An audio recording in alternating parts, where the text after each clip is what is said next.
सभी का Gurukul defence academy में हार्दिक स्वागत और अभिनंदन। कौन कहता है कि कामयाबी किस्मत तय करती है?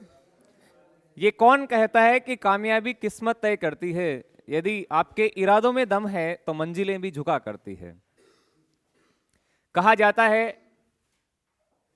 अक्सर वही लोग रास्ते के कांटों से टकराते हैं जो कांटे उठाते नहीं हैं। ठोकरें भी उन्हीं को लगती है और जीवन में ठोकरें लगनी भी आवश्यक है, नहीं तो व्यक्ति संभल नहीं पाता।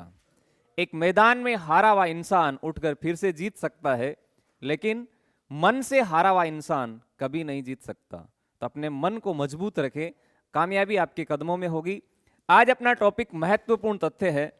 प्रश्नों की श्रृंखला निरंतर चल रही है। पहला प्रश्न पूछा जा रहा है, पृष्ठ तनाव का मात्रक क्या है?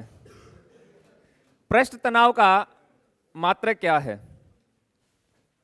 करें इस प्रश्न का आंसर। पृष्ठ तनाव का मात्रक क्या रहेगा?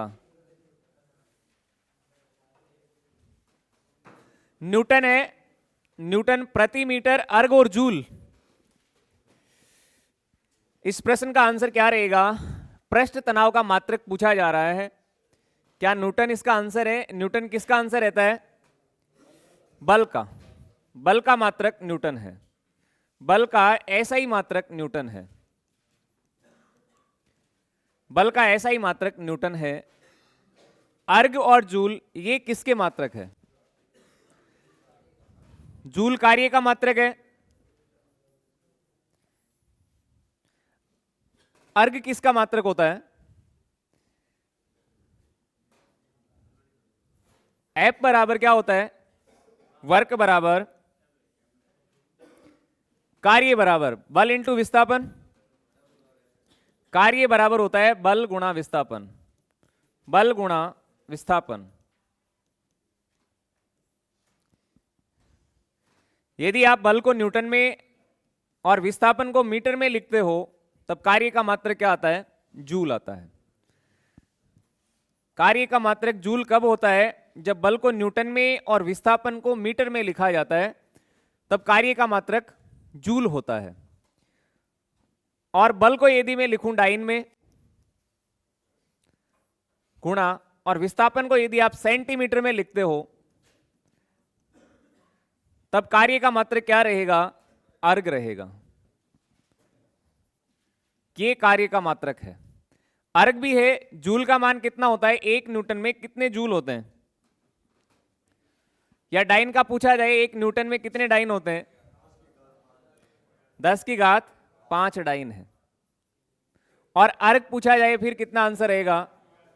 10 की घात 7 अर्ग।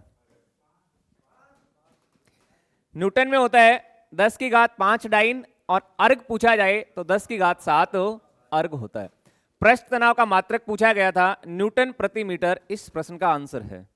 न्यूटन प्रति मीटर इस प्रश्न का आंसर रहेगा।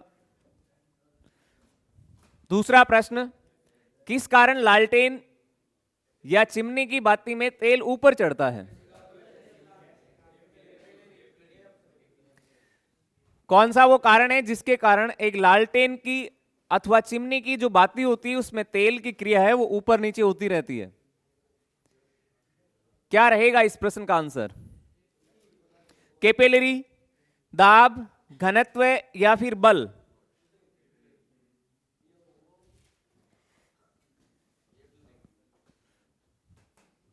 कैपिलरी। कैपिलरी को केशिकात्व कहा जाता है। केशिकात्व।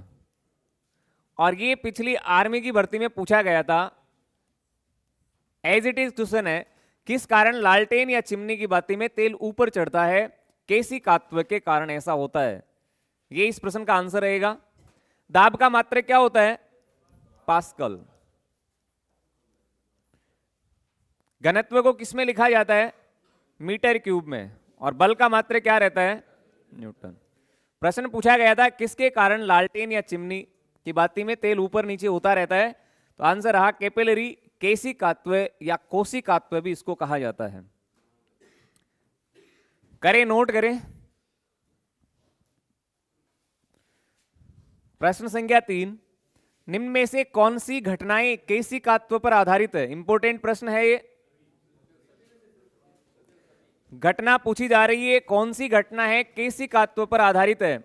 ब्लॉटिंग पेपर द्वारा स्याही का सोखना, ब्लॉटिंग पेपर द्वारा स्याही का सोखना, पौधों की शाखा तथा तनों तक जल व लवण का पहुंचना, किसान द्वारा खेत की जुताई से पहले मिट्टी को पोली बनाना।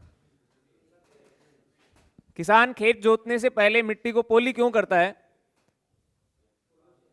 केशिकात्व के लिए, ताकि बारिश हो, पानी आए तो वो जड़ों में आसानी से प्रवेश करें। और पौधों की शाखा और तनों तक जल व लवण भी केशिकात्व क्रिया के द्वारा पहुंचता है।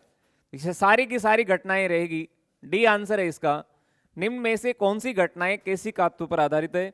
ये सभी की सभी घटनाएं जो नजर आ रही है, ब्लॉटिंग पेपर द्वारा स्याही का सोखना, पौधों की शाखा और तनों तक जल का व लवण पहुंचना, और किसान द्वारा खेत की जुताई से पहले मिट्टी को पोली बनाना, ये सारी घटनाएं केशिकात्व पर आधारित है। प्रश्न पूछा जाए, तनों की शाखा, पौधों की शाखा और तनों तक जल किस उत्तक के माध्यम से पहुंचता है? उत्तक का यदि प्रश्न पूछा जाए, पौधों में उत्तक से संबंधित प्रश्न हो और जल से पूछा जाए, तो आंसर रहेगा जाइलम। जाइलम उत्तक पौधों में जल की क्रिया पूर्ण करता है। और पूछा जाए खाद्य पदार्थों का अथवा लवण का, फिर आंसर रहेगा फ्लोएम। फ्लोएम उत्तक पौधों में खाद्य पदार्थों का परिवहन करता है। तो जाइलम और फ्लोएम ये दो उत्तक है, ये पौधों से संबंधित है। पूछा गया केशिकात्व, निम्न प्रकार की घटनाएं सभी की सभी केशिकात्व पर आधारित है। प्रश्न संख्या 4, पृष्ठ तनाव पर आधारित घटना कौन सी है? पृष्ठ तनाव, सरफेस टेंशन पर आधारित घटना कौन सी रहेगी? समुद्र की लहरों को शांत करने के लिए तेल गिराना, पानी से बाहर निकलने पर मुलायम बाल, ब्रुश के बाल चिपकना। ये मुलायम ब्रुश है, उसके बाल चिपकना, और पतली सुई का पानी में तैरना। क्या आंसर रहेगा इसका? पृष्ठ तनाव पर आधारित घटना।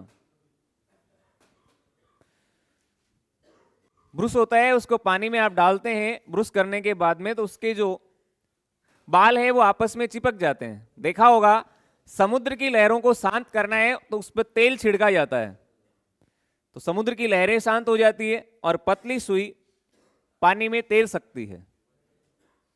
क्या आंसर रहेगा? उपयुक्त सभी घटनाएं पृष्ठ तनाव पर आधारित है। ये सारी की सारी घटनाएं पृष्ठ तनाव पर आधारित है। करें, नोट करें आप। पृष्ठ तनाव वेरी इंपॉर्टेंट है, और केशिकात्व, इनमें से एक प्रश्न पूछने की प्रबल संभावना है। समुद्र की लहरों को शांत करने के लिए तेल को छिड़का जाता है, और तेल छिड़कने से समुद्र की लहरें शांत हो जाती है। समुद्र में ज्वार भाटा किसके कारण आता है? ज्वार भाटा, समुद्र में ज्वार और भाटा किसके कारण उत्पन्न होता है? क्या आंसर रहेगा इसका? ज्वार भाटा आने का कारण क्या है? चंद्रमा के गुरुत्वीय खिंचाव के कारण ऐसा होता है। चंद्रमा के गुरुत्वीय खिंचाव के कारण समुद्र में ज्वार और भाटा उत्पन्न होता है। और चंद्रमा पृथ्वी का एकमात्र क्या है? उपग्रह। कौन सा उपग्रह है? प्राकृतिक उपग्रह है। हो गया ऐसे। नेक्स्ट, एक आदर्श तरल की श्यानता कितनी होती है? एक आदर्श तरल की श्यानता शून्य होती है। बहुत आसान सा प्रश्न है। एक आदर्श तरल की श्यानता कितनी होती है? शून्य होती है। और श्यानता की इकाई कौन सी है? श्यानता का मात्रक क्या होता है? एक आदर्श तरल की श्यानता 0 होती है, शून्य। और श्यानता का मात्रक क्या होता है? पॉइज होता है। बिल्कुल सही आंसर दिया है। श्यानता का मात्रक पॉइज होता है। इसको पॉइजली भी लिखा जाता है, डेकापोइज भी लिखा जाता है। पॉइजली श्यानता की यूनिट है, श्यानता का मात्रक पॉइज है। हो गए ऐसे। नेक्स्ट, ज्वालामुखी से निकलता हुआ लावा बहुत अधिक गाढ़ा होने पर भी बहता है, किसके कारण? ज्वालामुखी से निकलता हुआ लावा बहुत अधिक गाढ़ा होने के बावजूद वो बहता है, ऐसा किसके कारण? घनत्व के कारण। इसमें दो ऑप्शन है, घनत्व कम है, घनत्व ज्यादा है, दाब ज्यादा है, या फिर नन ऑफ दीज, इनमें इसका आंसर नहीं है। क्या उत्तर रहेगा इस प्रश्न का? ज्वालामुखी से निकलता हुआ लावा बहुत अधिक गाढ़ा होने पर भी बहता है, ऐसा क्यों होता है? क्योंकि उसका घनत्व बहुत कम होता है। आपने देखा होगा सीजियम और गैलियम, सीजियम और गैलियम दो ऐसी धातुएं हैं जिनको यदि हम हथेली पर रखें तो वो पिघलने लगती है, क्योंकि उनका भी घनत्व क्या होता है, गलनांक उनका बहुत कम रहता है, इसके कारण ऐसा होता है। गलनांक कम होने के कारण सीजियम और गैलियम हथेली पर पिघलने लगती है, और ज्वालामुखी से निकलता हुआ लावा बहुत अधिक गाढ़ा होने के बावजूद बहता है, कारण इसका रहेगा घनत्व उसका कम होता है। कौन सा ऐसा ग्रह है जो पानी में तैर सकता है? कौन सा ग्रह पानी में तैर सकता है? ग्रह का पूछा जा रहा है जो पानी में तैर सकता है, कारण क्या रहेगा? कौन सा ग्रह पानी में तैर सकता है, इसका कारण क्या रहेगा? क्योंकि शनि ग्रह का घनत्व क्या होता है, कम होता है। आंसर रहेगा शनि, और शनि का घनत्व बहुत कम होता है, इसके कारण वह पानी में तैर सकता है। सेम यही है, ज्वालामुखी से निकलता हुआ लावा बहुत अधिक गाढ़ा होने पर भी बहता है, क्योंकि इसका घनत्व क्या होता है, बहुत कम होता है। ये लीजिए, नेक्स्ट प्रश्न पूछा जा रहा है, ताजमहल पर किस गैस के प्रभाव के कारण उसकी चमक में कमी आ रही है?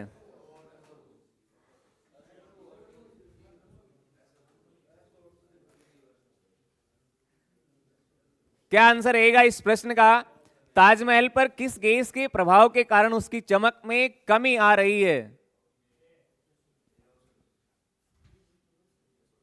SO2 सल्फर डाइऑक्साइड, ये सल्फर डाइऑक्साइड है। NO2 नाइट्रोजन ऑक्साइड है। CO2 कार्बन डाइऑक्साइड है। O2 जो लिखा हुआ है ये ऑक्सीजन है। क्या आंसर रहेगा इस प्रश्न का? ताजमहल पर किस गैस के प्रभाव के कारण उसकी चमक में कमी आ रही है? क्या ऑक्सीजन इसका उत्तर है? यह नहीं हो सकता। कार्बन डाइऑक्साइड एक प्रमुख हरित गृह गैस है, ये हरित गृह गैस है, ग्रीन हाउस गैस, हरित गृह गैस, और वो भी प्रमुख है, सबसे अधिक मात्रा में पाई जाने वाली, लगभग 60%। CO2 लगभग 60% उपस्थित है, सबसे अधिक मात्रा में पाई जाने वाली हरित गृह गैस है। इसके अलावा मीथेन होता है, और मीथेन के अलावा क्या क्या रहता है? नाइट्रस ऑक्साइड है, और CFC क्लोरोफ्लोरोकार्बन और ओजोन, ये सभी हरित गृह गैस हैं। याद करवाया आपको मीना का जलवा, तो ये हरित गृह गैस है। NO2 ये नाइट्रोजन ऑक्साइड है, इसके अलावा N2O होता है, N2O ये नाइट्रस ऑक्साइड है, नाइट्रस ऑक्साइड। और नाइट्रस ऑक्साइड को किस नाम से जाना जाता है? लाफिंग गैस कहते हैं इसको, लाफिंग गैस, हंसाने वाली गैस, ये लाफिंग गैस है। इस गैस का प्रयोग हंसाने के लिए किया जाता है। SO2 इस प्रश्न का आंसर रहेगा। ताजमहल पर किस गैस के प्रभाव के कारण उसकी चमक में कमी आ रही है? सल्फर डाइऑक्साइड के कारण। लहसुन में विशिष्ट गंध किसके कारण आती है? लहसुन में गंध आती है वो किसके कारण आती है? सल्फर के कारण। SO2 में से यदि S को बाहर निकालें तो ये सल्फर बचेगा, और सल्फर के कारण ही ऐसा संभव है। लहसुन और प्याज में भी विशिष्ट गंध आती है। और प्याज का तीखापन किसके कारण होता है? प्याज का तीखापन, मिर्च का तीखापन भी होता है कैप्सनिन के कारण। हो गया, यहां से चलें आगे। वर्षा की बूंदें गोलाकार होती है, कारण क्या रहेगा? महत्वपूर्ण प्रश्नोत्तरी है आज ये। वर्षा की बूंदें गोलाकार किसके कारण होती है? सतही तनाव के कारण, वायु के वातावरणीय घर्षण के कारण, गोल पृथ्वी के गुरुत्व के कारण, और वर्षा जल की श्यानता के कारण। क्या आंसर रहेगा इसका? बारिश की बूंद गोल किसके कारण होती है? और बारिश की बूंदें चमकीली क्यों होती है?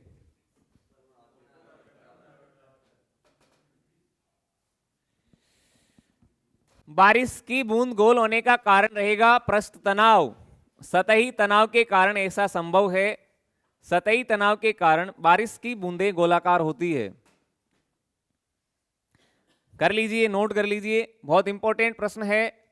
पृष्ठ तनाव, श्यानता और इसके अलावा केशिकात्व में से एक प्रश्न जरूर पूछा जाएगा। हो या ऐसे? सर्वाधिक गुरुत्वाकर्षण नियतांक जी का मान पूछा जा रहा है। ग्रेविटेशनल फोर्स, गुरुत्वाकर्षण जी होता है, इस जी का मान पूछा जा रहा है। एक जी ये होता है, ये गुरुत्वीय त्वरण है और ये गुरुत्वाकर्षण बल है। ये गुरुत्वाकर्षण है और ये जो स्मॉल जी दिख रहा है ये गुरुत्वीय त्वरण है। गुरुत्वीय त्वरण, इस जी का मान पूछा जा रहा है, कितना होता है?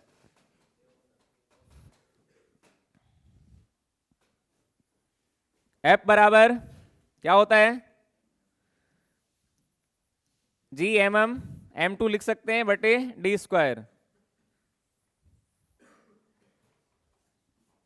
इसको अनुक्रमानुपाती या समानुपाती में भी लिखा जाता है। एफ बराबर जी m1 m2 बटे डी स्क्वायर। पूछा जा रहा है इस जी का मान।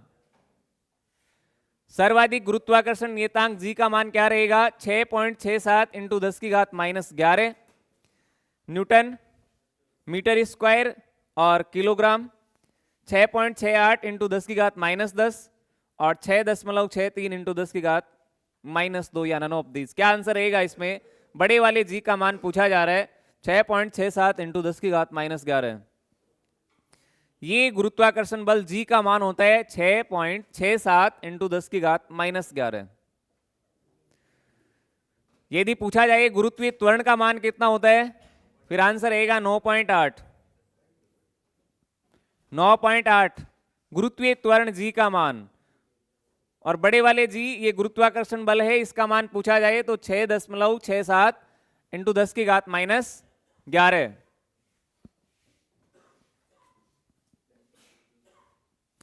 हो गया यहां से?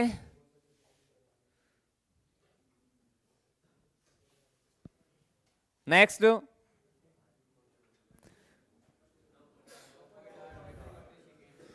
बहुत आसान सा प्रश्न आया है। पृथ्वी पर गुरुत्वीय त्वरण जी का मान कितना होता है? गुरुत्वीय त्वरण ये स्मॉल जी रहेगा, कैपिटल जी नहीं है। पृथ्वी पर गुरुत्वीय त्वरण जी का मान कितना होता है? 9.8 मीटर प्रति सेकंड स्क्वायर, 9.5 मीटर प्रति सेकंड स्क्वायर, 9.1 मीटर प्रति सेकंड स्क्वायर या 9.9 मीटर प्रति सेकंड स्क्वायर। बहुत आसान सा प्रश्न है। स्मॉल जी का मान पूछा जा रहा है, गुरुत्वीय त्वरण का मान पूछा जा रहा है 9.8 मीटर प्रति सेकंड स्क्वायर। महत्वपूर्ण प्रश्नोत्तरी केशिकात्व, पृष्ठ तनाव और गुरुत्वाकर्षण बल पर आधारित आज के ये प्रश्न है। चलें आगे, ये लीजिए। गुरुत्वीय त्वरण का मान न्यूनतम कहां होता है? गुरुत्वीय त्वरण स्मॉल जी है, इसका मान न्यूनतम पूछा जा रहा है, कहां होता है? भूमध्य रेखा या विषुवत रेखा पर, ध्रुवों पर, केंद्र पर या सभी? क्या जवाब रहेगा इसका? न्यूनतम मान कहां होता है गुरुत्वीय त्वरण जी का? केंद्र पर। केंद्र पर 0 होता है।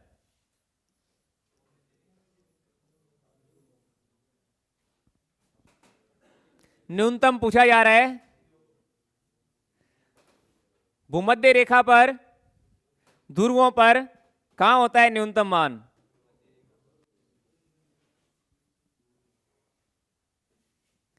क्या आंसर रहेगा इस प्रश्न का? गुरुत्वाकर्षण का गुरुत्वीय त्वरण है स्मॉल जी, इसका मान न्यूनतम कहां होता है?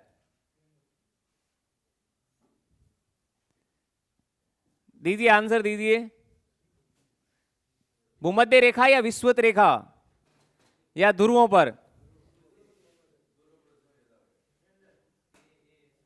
भूमध्य रेखा पर न्यूनतम होता है और ध्रुवों पर अधिकतम होता है। भूमध्य रेखा पर गुरुत्वीय त्वरण जी का मान न्यूनतम होता है और ध्रुवों पर अधिकतम होता है, केंद्र पर शून्य होता है। कीजिए नोट। आसान प्रश्न है। गुरुत्वीय त्वरण जी का मान पूछा गया था। जी का 9.8 मीटर प्रति सेकंड स्क्वायर है और इसका मान पूछा जा रहा है कि सबसे कम कहां होता है, न्यूनतम पूछा जा रहा है। भूमध्य रेखा पर और ध्रुवों पर अधिकतम और केंद्र पर होता है शून्य। भूस्थिर उपग्रह पृथ्वी के चारों ओर एक चक्कर लगाता है कितने समय में? स्थलीय उपग्रह भूस्थिर उपग्रह पृथ्वी के चारों ओर एक चक्कर लगाने में कितना समय लेता है? 24 घंटे, 12 घंटे, 36 घंटे या फिर 10 घंटे? क्या उत्तर है इस प्रश्न का? भूस्थिर उपग्रह पृथ्वी के चारों ओर एक चक्कर लगाने में, पृथ्वी किस दिशा से चक्कर लगाती है?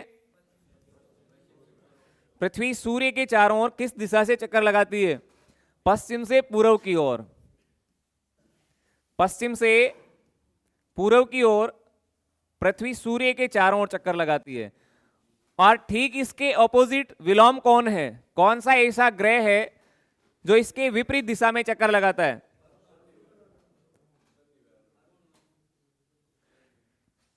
एक तो शुक्र ग्रह है जो चमकीला ग्रह है और इसके अलावा अरुण है, इसको लेटा हुआ ग्रह कहते हैं। तो शुक्र और अरुण दो ऐसे ग्रह है जो पृथ्वी के विपरीत दिशा में चक्कर लगाते हैं। ये पश्चिम से पूर्व दिशा में चक्कर लगाती है और शुक्र और अरुण पूर्व से पश्चिम दिशा की ओर चक्कर लगाते हैं। पूर्व से पश्चिम, ये ठीक इसके विपरीत है। लेकिन प्रश्न ये है कि भूस्थिर उपग्रह पृथ्वी के चारों ओर चक्कर लगाता है 24 घंटे में, 24 आवर्स, 24 घंटे इस प्रश्न का उत्तर रहेगा। 24 घंटे में एक चक्कर पूर्ण हो जाता है। भूस्थिर उपग्रह की पृथ्वी के कक्ष तल से ऊंचाई कितनी है? कितनी ऊंचाई रहेगी इस प्रश्न का आंसर दें आप। नेक्स्ट, पृथ्वी की अपेक्षा चंद्रमा का द्रव्यमान लगभग है कितना है? मास पूछा जा रहा है, द्रव्यमान। पृथ्वी की अपेक्षा चंद्रमा का द्रव्यमान लगभग कितना होता है? 1/81, 1/10, 1/15 और 1/61। क्या आंसर है इस प्रश्न का? पृथ्वी की अपेक्षा चंद्रमा का द्रव्यमान लगभग कितना होता है? 1/81। ये इस प्रश्न का उत्तर रहेगा। 1/81 क्या है? पृथ्वी की अपेक्षा चंद्रमा का द्रव्यमान होता है। इलेक्ट्रॉन का द्रव्यमान कितना होता है? इलेक्ट्रॉन का नेगेटिव चार्ज होता है और प्रोटॉन पर पॉजिटिव होता है। तो आप दोनों का द्रव्यमान बताएं, इलेक्ट्रॉन का द्रव्यमान कितना होता है और प्रोटॉन का द्रव्यमान कितना होता है?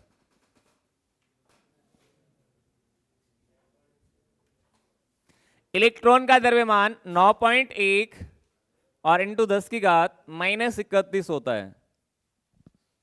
और प्रोटॉन का द्रव्यमान कितना होता है?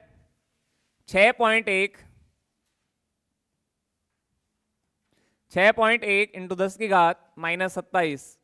ये प्रोटॉन का द्रव्यमान है। और पूछा जाए कि न्यूट्रॉन का द्रव्यमान कितना होता है? ये लगभग प्रोटॉन के समान ही होता है। प्रोटॉन के समान होता है लगभग न्यूट्रॉन का द्रव्यमान। इलेक्ट्रॉन का द्रव्यमान 9.1 इंटू 10 की घात -31 है।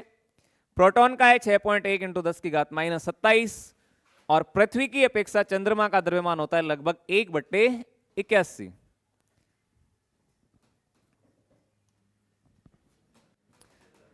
पृथ्वी का एकमात्र उपग्रह कौन सा है? पृथ्वी का एकमात्र उपग्रह कौन सा है? सूर्य, चंद्रमा, बुध और वरुण।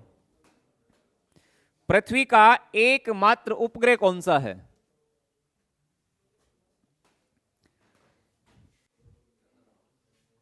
बुध का कोई उपग्रह होता है क्या? नहीं है, बुध का कोई उपग्रह नहीं है। और इसके अलावा किसका उपग्रह नहीं है? शुक्र। बुध और शुक्र दो ऐसे ग्रह हैं जिनके उपग्रह नहीं है। बुध और शुक्र दो ऐसे ग्रह हैं जिनके उपग्रह नहीं है।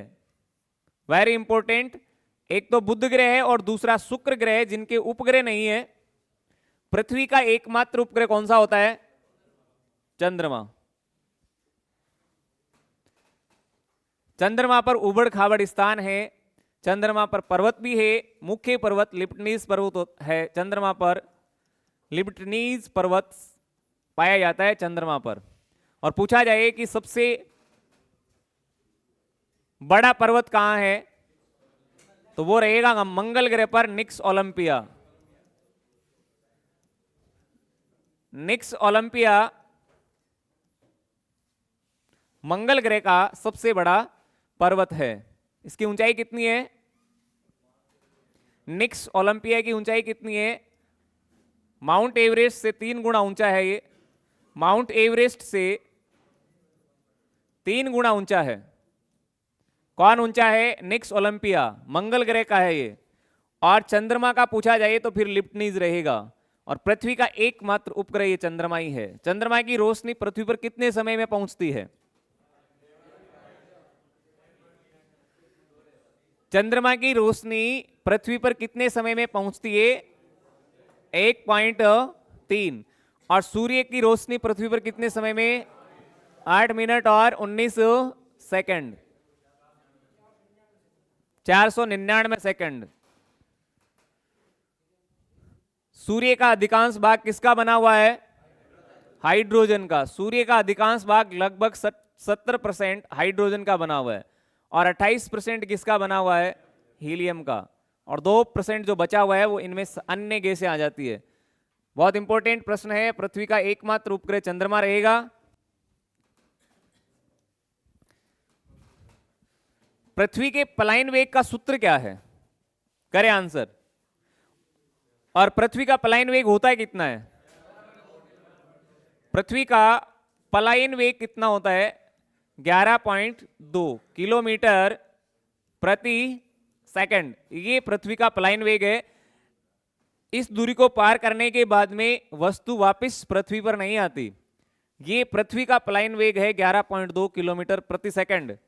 और पृथ्वी के पलायन वेग का सूत्र क्या रहेगा? VE बराबर √2GR। 2GR है ये, स्मॉल e है, 2GRE। VE बराबर √3GRE और VE बराबर √UGRE या नॉट, नन ऑफ दिस। पृथ्वी के पलायन वेग का फॉर्मूला क्या है? सूत्र क्या है इसमें से? ए विल बी राइट आंसर, यही रहेगा ए। VE बराबर √2GR पृथ्वी के पलायन वेग का सूत्र है। और पूछा जाए कि पृथ्वी का पलायन वेग कितना होता है, तो 11.2 किलोमीटर प्रति सेकंड। ये रहा इस प्रश्न का आंसर ए। इस प्रश्न का उत्तर रहेगा VE बराबर √2GRE। हो गया यहां से? ये लीजिए प्रश्न संख्या 16। चंद्रमा पर व्यक्ति का भार पृथ्वी के भार का होता है, कितना होता है?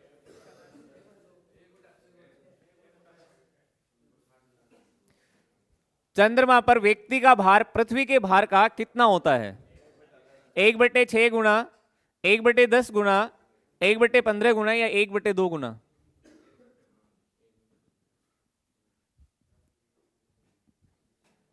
क्या उत्तर रहेगा इस प्रश्न का? चंद्रमा पर व्यक्ति का भार पृथ्वी के भार का होता है, कितना होता है? 1/10 गुना? नहीं, ये नहीं है इसका आंसर। 1/2 गुना। ये लीजिए, इसको भी कैंसिल किया। और क्या आंसर रहेगा? दो ऑप्शन और बचे, 1/15 गुना 1/6 गुना, 1/15 गुना, ये भी कैंसिल कर देते हैं। चंद्रमा पर व्यक्ति का भार पृथ्वी के भार का होता है 1/6 गुना। चंद्रमा पर वायुमंडल नहीं है, इसलिए व्यक्ति वहां आपस में बातचीत भी नहीं कर सकता। चंद्रमा पर वायुमंडल की अनुपस्थिति है। प्रश्न संख्या 16 में पूछा गया था चंद्रमा पर व्यक्ति का भार पृथ्वी के भार का कितने गुना होता है? 1/6 गुना।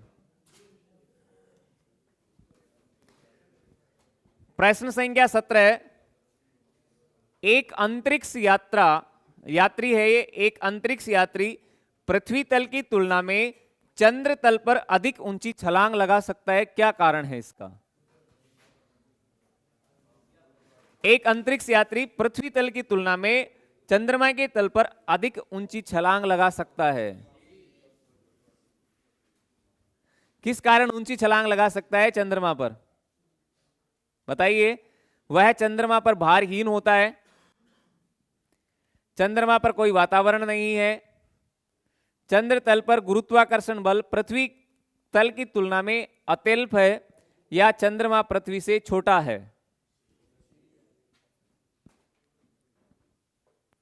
क्या आंसर रहेगा?